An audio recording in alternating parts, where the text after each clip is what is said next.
क्या मालदीव और चीन ने भारत के खिलाफ साजिश शुरू कर दी? और क्या भारत चीन और मालदीव के कब्जे में आ जाएगा?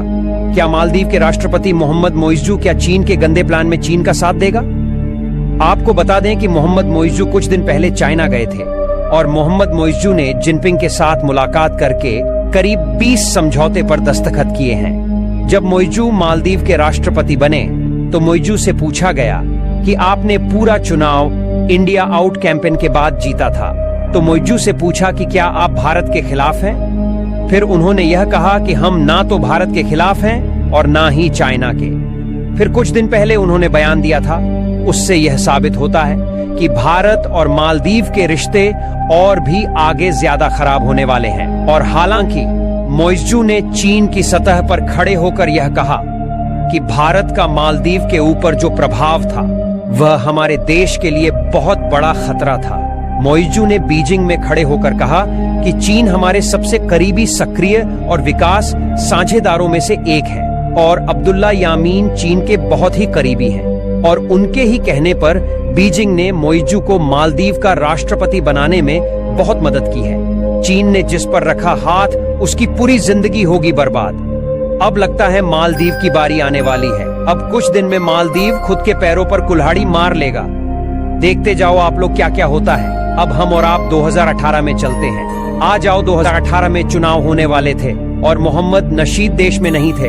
अब उनको लगा कि विपक्षी पार्टी का सबसे बड़ा ही नेता गायब है, उसकी जीत पक्की है, क्योंकि चीन यहाँ पर काम करने के लिए बड़ी तादाद में अपनी लेबर भी लेकर आया था, जिससे गरीब लोगों को काम नहीं मिला रहा था और वह सरकार से इसी बात को लेकर नाराज थे। इसके साथ ही ने अब्दुल्ला यामीन चीन से करोड़ों पैसा भी लेता रहा था। अब्दुल्ला यामीन को यह लग रहा था कि वह अब कभी चुनाव नहीं हारेगा, लेकिन मोहम्मद नशीद चुनाव लड़ नहीं सकते थे क्योंकि उन पर करप्शन के केस थे।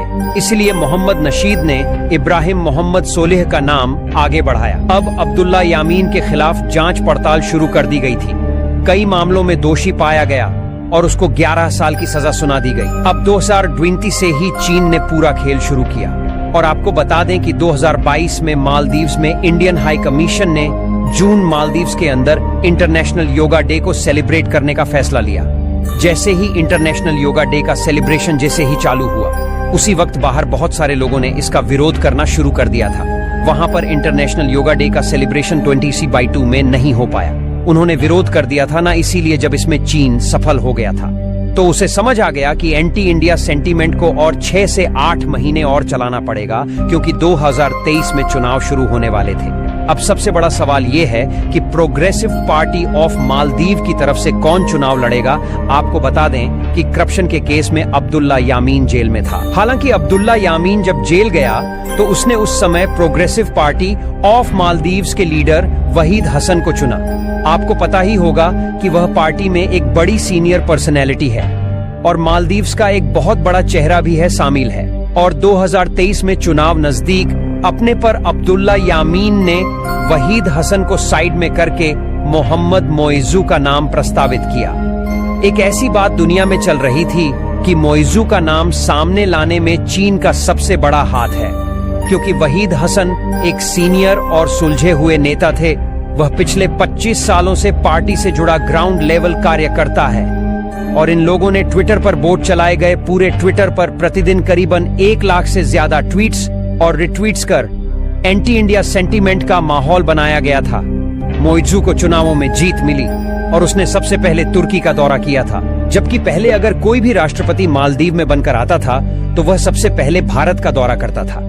तो गाइस, ये वीडियो आपको कैसी लगी है? अगर अच्छी लगी है तो इस वीडियो को लाइक करें और हमारे इस चैनल को सब्सक्राइब करें। हम मिलते हैं ऐसी मजेदार और इंटरेस्टिंग वीडियो के साथ। तब तक के लिए